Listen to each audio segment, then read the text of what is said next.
निवासिनि विष्णुविलासिनि जिष्णुनुते. Uma and Maheshvara's marriage. Let me have a sip of green tea. Brahma said, hundreds of Vimanas assembled on the extensive slopes of the Himalayas at the time when the Swayamvara of the daughter of the mountains took place. How are they imagining aeroplanes? I don't get it. Their imagination was just so strong that they imagined that something of a vehicle can be made, at least thought of, conceptualized, which can carry people. That is pretty fascinating. So I'm not going to claim that they actually made aeroplanes, but they conceptualized it. I think that's a pretty good and pretty strong achievement as well, because it's so many years back.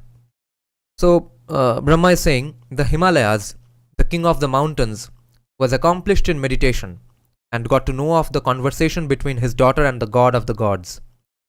Though he knew about it, the great mountain decided to adhere to his pledge.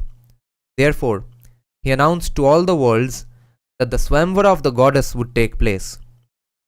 The Indra among the mountains thought, if my daughter chooses Mahadeva in the presence of the gods, the Danavas, the Siddhas and the residents of all the worlds, it will be a good and praiseworthy deed, befitting of my honor.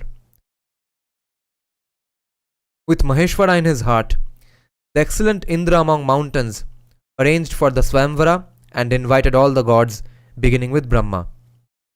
The announcement was made that the Swayamvara of the daughter of the Indra among mountains, would take place there, and the region was strewn with jewels. The gods and all the other residents of the universe assembled there, attiring themselves in divine garments. I was seated on my seat, a blooming lotus, and was surrounded by Siddhas and immeasurable yogis. Knowing about the announcement made by the king of the mountains, the gods arrived there. The thousand-eyed king of the gods arrived there, radiant with divine necklaces and garlands decorating his exalted form. He was astride Airavata,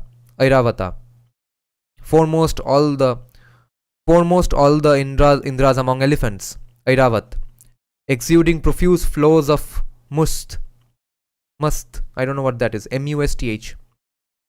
Radiant astride it, the king of all the immortals arrived ahead of all the gods.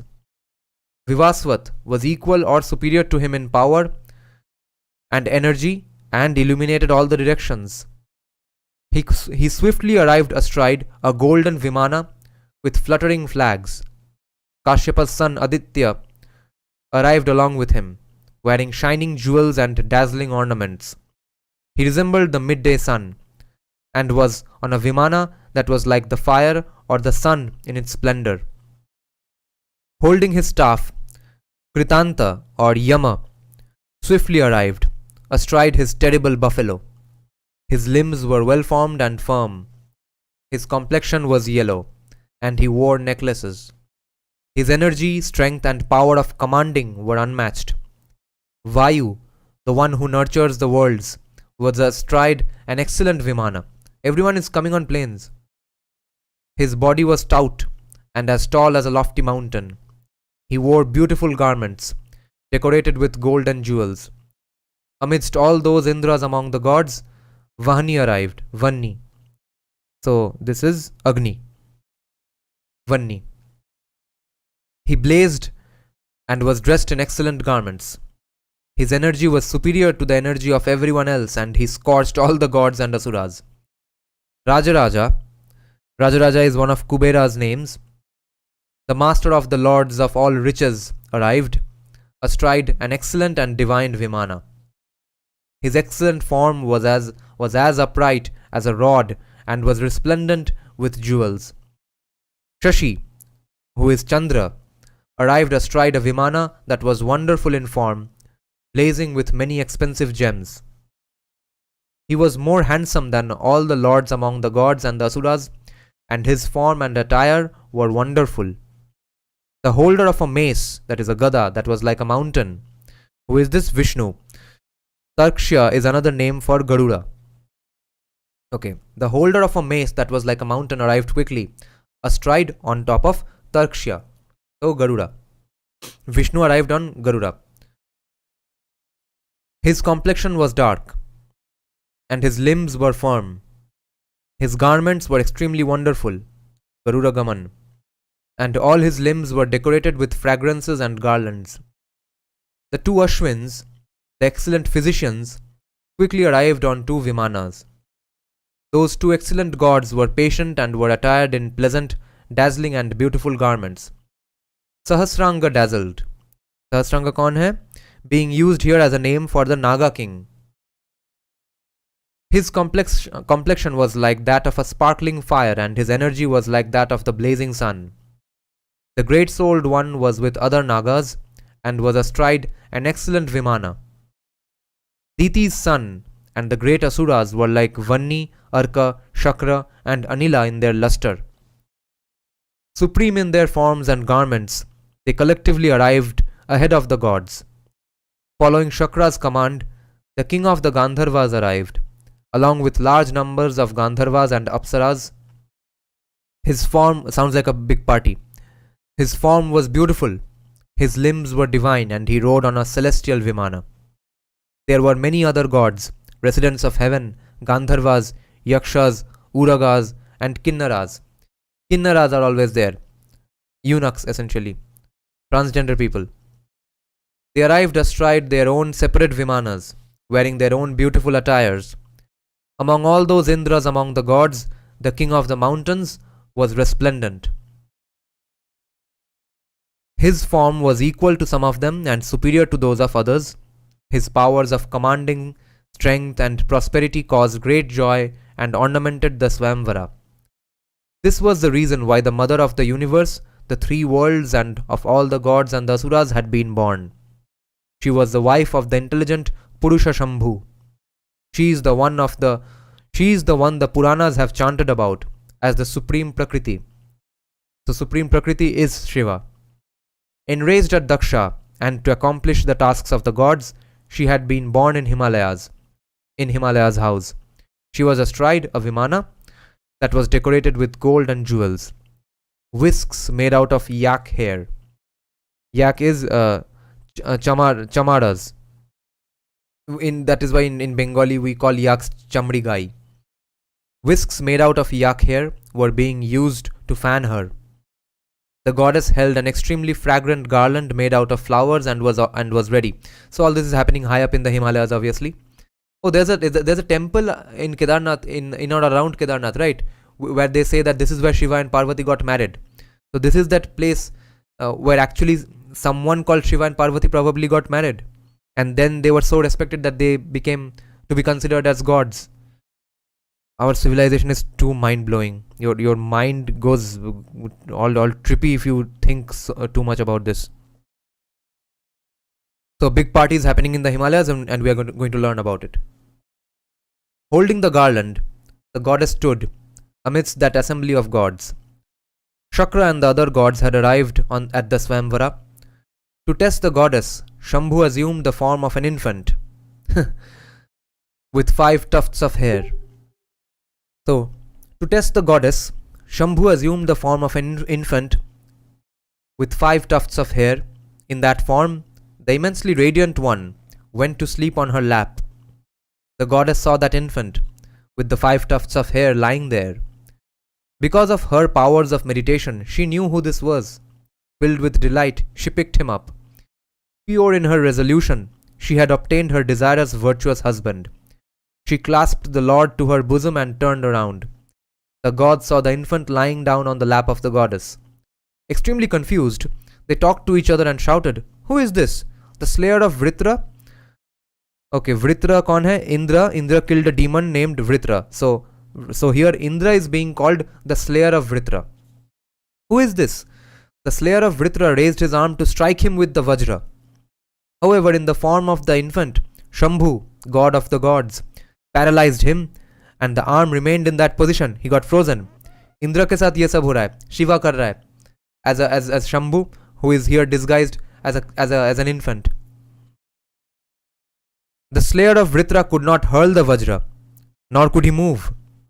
The powerful Aditya named Bhaga was Kashyapa's son.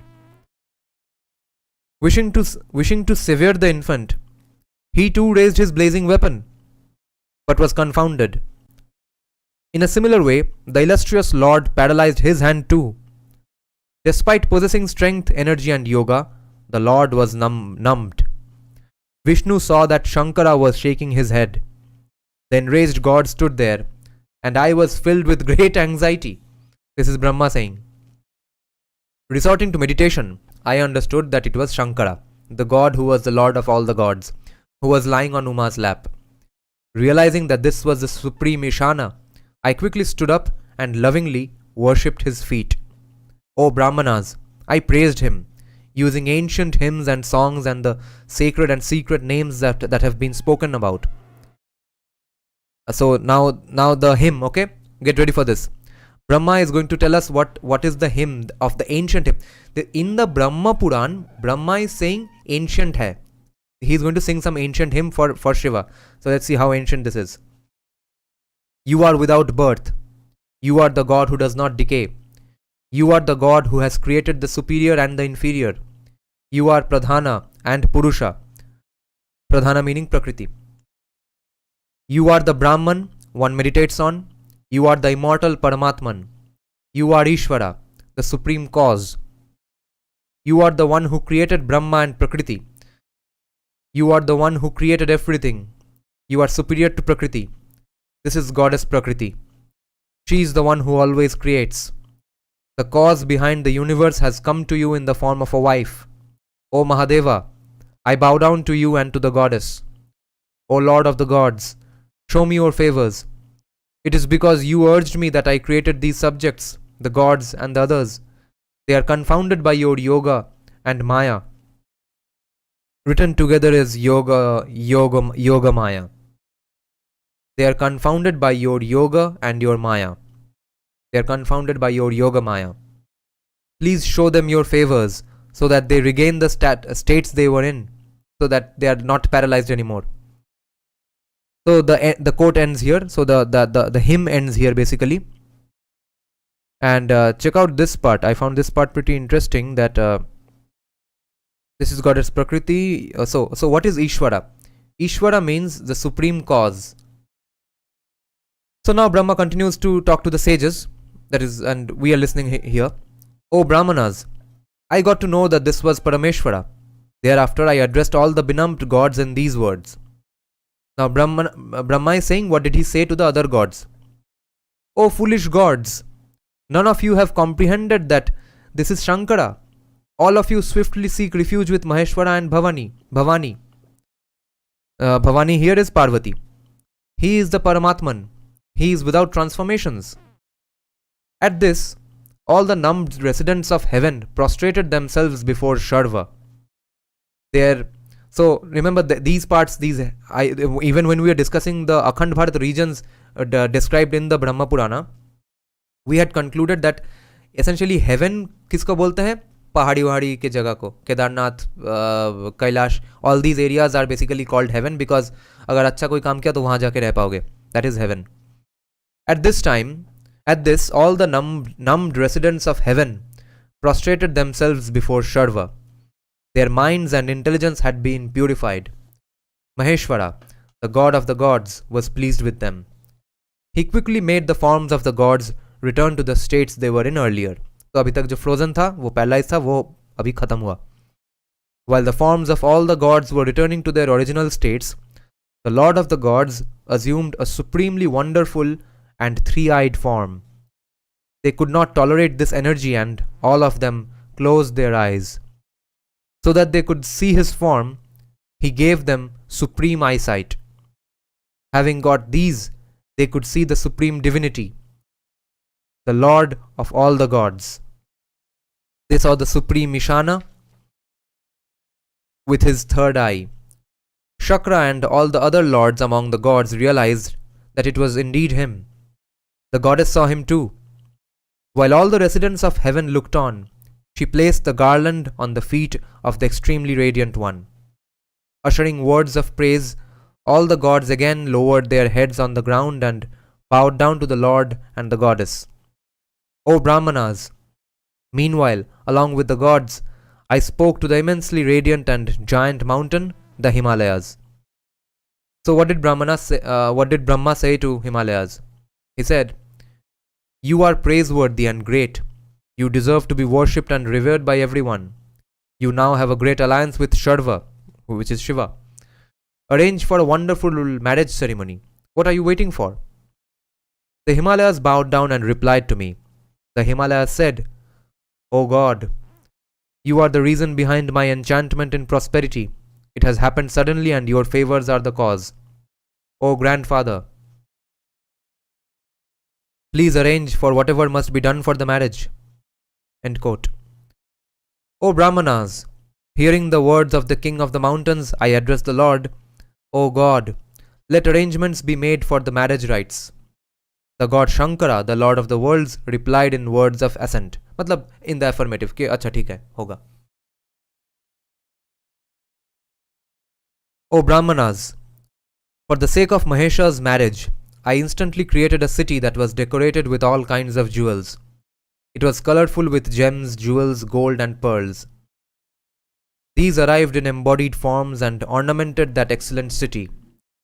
The ground was paved with colorful emeralds and the pillars were decorated with gold. The walls were made out of sparkling crystal with strings of pearls suspended from them. For the sake of the marriage, the city was adorned with beautiful gates. The great-souled Mahesha, god of the gods, was resplendent. Som and Aditya assumed the forms of two gems and heated the place. The wind god brought pleasant and agreeable fragrances. Exhibiting devotion towards Bhava, the wind that blew was pleasant to the touch.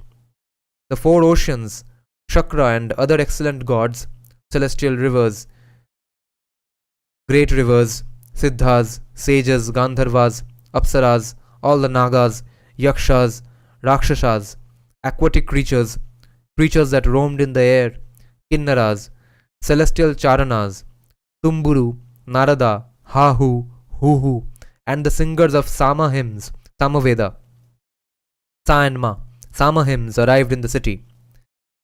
They brought many kinds of jewels. There were rishis, stores of austerities, who were accomplished in singing chants from the Vedas, from the Samaveda. Cheerful in their minds, they chanted the sacred wedding mantras. On the occasion of Parameshti's marriage, all the mothers of the gods and all the celestial maidens happily sang.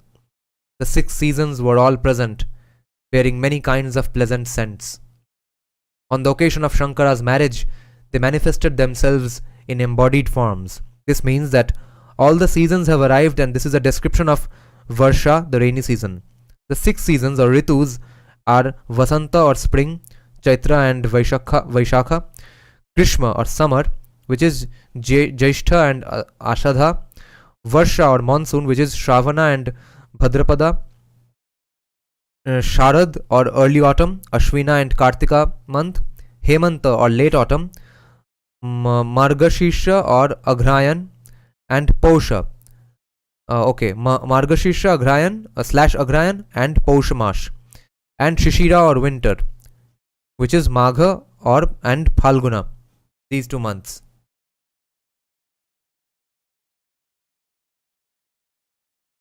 Delighted at the sounds of the mantras and the gathering of dark clouds, all the peacocks called and danced. There were clear and tawny streaks of flickering lightning. TAWNY, it's a color. The place was adorned with white cranes that had lotuses on their crests. There were mushrooms that had just sprouted, plantain trees and beautiful trees and creepers with new sprouts, lata. Large numbers of frogs called, awaken and intoxicated by their love for the fresh downpour of rain. The spirited ladies were displaying mock anger towards their loved ones. This is called abhimana. What a beautiful scene is being described. But in an instant, that mock anger was dissipated by the pleasant calls of the peacocks, and they forgot the reason why they were angry. The curved form of the great Indra's bow was everywhere, which is the rainbow, Indradhanush, was everywhere, the radiant near the mass of clouds. Its fieriness was a bit faded. What a great scenario is being described. On the day of the marriage, it's raining and there's a rainbow, peacocks are calling. Its fieriness was a bit faded. Google the place, okay? Google the temple where Parvati and Shiv were married. It's somewhere in Uttarakhand or Himachal Pradesh or near Kedarnath. So check out that place and now imagine this scene that is being described here. Its fieriness was a bit faded, so that it assumed a pleasant form. They are talking about the rainbow now. So that it assumed a pleasant form and spread a golden hue everywhere. Having touched the cool waters from the clouds, many kinds of flowers with many kinds of fragrances bloomed. The cool and pleasant breeze made the auspicious locks of the celestial women tremble. एक अच्छा थोड़ा सा हवा दे रहा है, हवा हो रहा है, जिसकी वजह से ऑस्पिशियस लॉक्स, सो पवित्र बालों के जो लॉक्स होते हैं वो थोड़ा बहुत कांप रहे हैं. This is the description of the scenario going on. The moon's disc was hidden behind the thundering clouds. The beautiful durva grass was sprinkled with fresh water. The wives of travelers were eager because of their love, and their sighs filled the air with smoke. Why is that? In the rainy season, the husbands who have been elsewhere on the work return to their homes and their wives. So they are also back. On the occasion of the marriage of the mountain's daughter. Okay, so Parvati, it basically means, so the name Parvati is because Parvat se aaya hai. Parvat ka daughter hai Parvati. So that is why the name Parvati. It's not Parvati. On the occasion of the marriage of the mountain's daughter, the rainy season arrived. The rainy season is being compared to a maiden. Okay, there's metaphors here also. Aniket is saying, in Haridwar there are less or few temples and more museums where Hindu idols are placed to take donations. I just wonder where the donation goes. Minority affairs.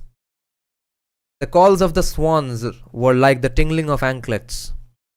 The clouds were like uplifted breasts. The flickering lightning was like a necklace. The sparkling lotuses were like eyes. The flow of dark water nourished the colorful swans. The flowers of waters made the lotuses bend down, which resembled eyes, and they seemed to be more beautiful all over, since the fragrant pollen from flowers was scattered above them. Kya description hai scene ka? The flowers of waters made the lotuses bend down, which resembled eyes, and they seemed to be even more beautiful all over, since the fragrant pollen from flowers was scattered over them. The extremely radiant seasons of Hemanta and Shishira arrived. The breasts emerged from the bodice of the clouds, and the lotus buds were like nipples. Lotus buds. The swans called in different directions, and this was like the tingling of anklets. Oof. The swans called in different directions, and this was like the tinkling of anklets. Nupur, घुंघरू. Swans का calling को घुंघरू के साथ compare किया जा रहा है. The extensive banks of the rivers were like hips, and the calling cranes formed a girdle. The extensive banks of the rivers were like hips. क्या imagination है. The blue lotuses that bloomed were like beautiful eyes. The ripe bimba fruit was like a lower lip. The kunda flowers were like the teeth of a smiling lady. The kunda flowers were like the teeth of a smiling lady. The new and dark creepers were like the dark hair on the body. The moonbeams were like an excellent necklace dangling from her neck. Like a woman, she delighted all the residents of heaven.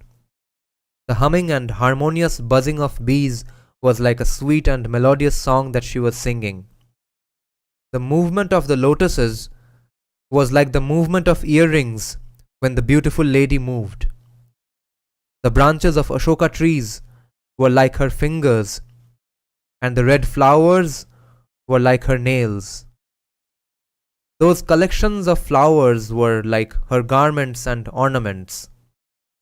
The red lotuses were the tips of her feet, and the blossoming flowers were the nails on her feet. The plantain trees were her thighs, and the moon was like her face. She possessed all the signs and was adorned with all the ornaments. Full of affection, it was as if a beautiful lady was desiring her beloved. Her breasts emerged from the bodice of black clouds. This repetition is because after Hemanta and Shishira, Sharad is now being described. The full moon was her face, the blue lotuses her eyes, the lotuses woken up by the rays of the sun were her breasts. The mind was delighted by the breeze carrying the pollen and fragrances from many flowers. The calling of swans was like the tinkling sound of anklets. On the occasion of the marriage of the goddess, Sharad was present. The extremely radiant seasons of Hemanta and Shishira arrived there, and the directions were flooded with exceedingly cold water. Those two seasons approached the Himalayas, supreme among mountains. Both of them quickly showered down flakes of snow. The Himalayas were covered by a shower of snow and resembled a cloud. It was so shiny and deep that the Himalayas seemed like an ocean of milk. In this way, the great mountain was progressively approached by the seasons. It was as if a wicked person had been gratified because the virtuous were turning up with gifts. Enveloped by that covering of snow, the mountain's summit was resplendent. It was as if an umbrella made out of white and large serpents was being held up above the head of a lord of the earth. A breeze that excited the minds of the gods and the celestial women repeatedly blew. The ponds of lotuses were full of sparkling water, and there was an abundance of lotuses and water lilies. Vasanta arrived at the wedding of the senior's daughter. She appeared even more beautiful. Like the nipples on the slightly raised breasts of women, that is how beautiful she appeared. The water in the lakes was not too hot nor too cold, and seemed tawny, Tawny, because of the particles of the pollen. Ruddy geese couples called and caused delight to the best of celestial elephants. Celestial elephants कौन है? Clouds, okay? Sanskrit में clouds को celestial elephants बोलते हैं. Sometimes Priyangu creepers seemed better than the mango trees. Sometimes the mango trees seemed superior to the Priyangu creepers. With their respective bunches of flowers, they seemed to challenge each other. The flowers were like white tilakas on the summit of the Himalayas, suggesting that elderly people had arrived at a task meant for the young. The resplendent and blossoming Ashoka creepers embraced the shala trees like women using their arms to cling on to the necks of their lovers. Aha. Mango, Kadamba, Nipa. Nipa is another name for Kadamba. Sarja, we are going to discuss all these names. Sarja is another name for Sala. Kovidara is the Indian coral tree. Nageshvara is the same as Nagakeshara. Lavanga is cinnamon. Kalaguru is a black agalocham, and Shobhanjana is the name of a tree. So, Mango, Kadamba, Nipa, Tala, Tamala, Sarala, Kapitha, Ashoka, Sarja, Arjuna, Kovidara, Punnaga, Nageshwara, Karnikara, Lavanga, Kalaguru or Kalaguru, Saptaparni, Nyagrodha, Shobhanjana, Narikela, and other trees could be seen everywhere, full of pleasant flowers and fruit decorating their limbs. The water bodies were full of golden water, and there were ruddy geese, Karandava ducks, and swans in them. Koyashtis, Datyuhas, and cranes could be seen. Koyashtis are lapwings, and the Datyuhas are gallinules.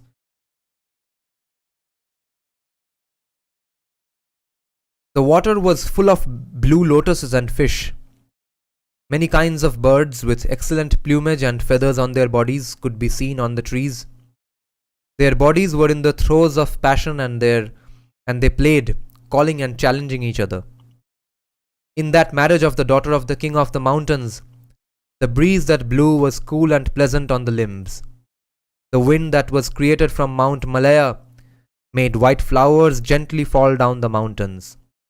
There were flowers from all the seasons, and they got mixed with one another. The signs of the seasons have been described, and they assumed most beautiful forms there. Swarms of bees buzzed on the creepers and bunches of flowers. As they challenged each other, the malati creepers looked ferocious. The blue lotuses made the water blue, Nilkamal. The stalks of white lotuses made the water white. The red lotuses made the water exceedingly red. The petals were full of intoxicated swarms of bees. In some places, on the extensive expanse of water, golden hues from lotuses rendered it even more beautiful. In some lakes, the stalks of lotuses were like lapis lazuli. It's a precious stone. There were clumps of lotuses everywhere. Decorated with lotuses and lilies, the water there was beautiful. There were many kinds of birds and arrays of golden steps led down into the water. The mountain's lofty summit was covered with blossoming kanikara trees, which made it seem golden. O Brahmanas, because of the patala trees, there was a slight tinge of brown. This is what happened in every direction, and the breeze made the flowers tremble.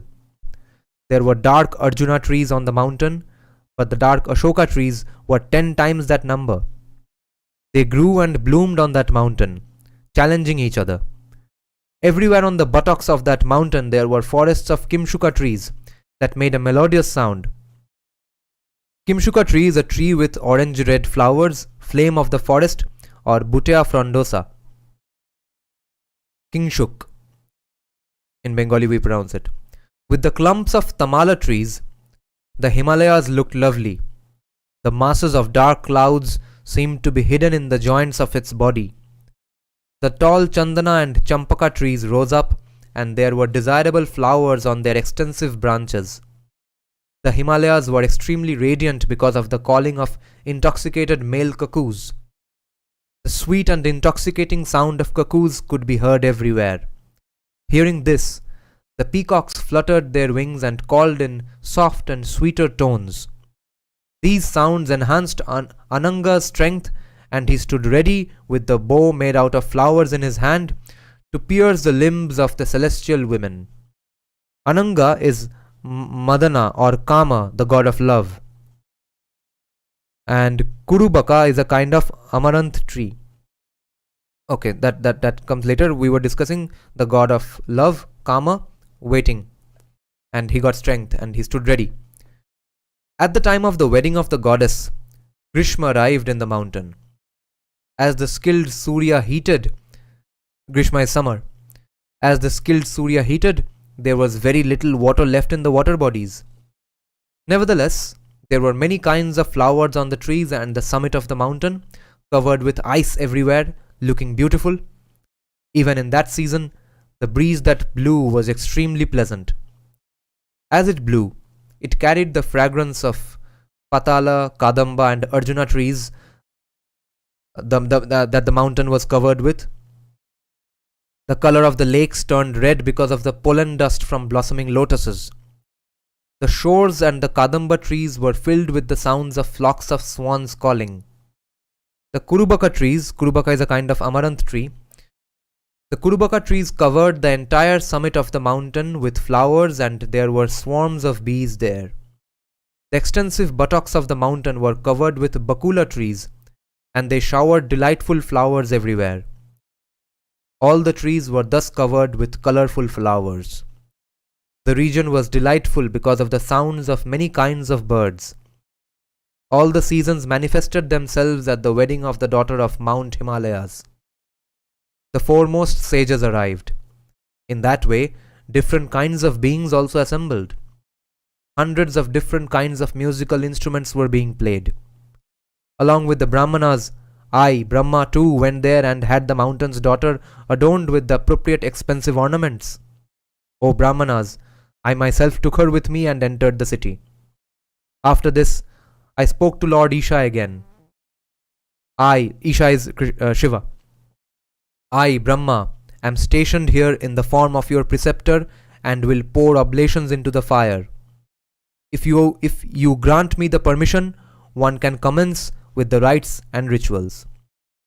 Shankara, the Lord of the universe and the God of the gods, spoke to me. Shiva said, O Lord of the gods, O Brahmana, O Lord of the gods, O Brahma, do whatever has been instructed and whatever is desired. O Lord of the universe, I will act in accordance with all your words. Delighted in my mind at this, I quickly took some kusha grass and tied the hands of the god and the goddess together in the bond of yoga. Agni was himself present there, joining his hands in salutation. The chants and the great mantras from the sacred texts were present there in embodied form. Following the prescribed rites, oblations of ghee were offered, and the oblations were like amrita. Thereafter I made the god do a pradakshina of the fire and united their hands. That is, gods bola hai kyunki I made the god along with Parvati do a pradakshina of the fire and united their hands. Along with all the gods, my sons who were born through mental powers and the siddhas, I was delighted within myself. When the wedding rites were over, I bowed down to Vrishadhvaja. Vrishadhvaja is Shiva. O Brahmanas, it was because of the powers of yoga of those two supreme ones, whose conduct the gods are never able to understand, that this was performed. I have thus told you everything about the auspicious Swayamvara. Now hear about the gods' extremely wonderful marriage. We just finished the subchapter called Shiva and Maheshvara's, Parvati and Maheshvara's marriage. The next subchapter is called Praise of Shiva, which we will do the next tales in the next day's live stream about Brahma Purana. जय जय हे महिषासुरमर्दिनि रम्यकप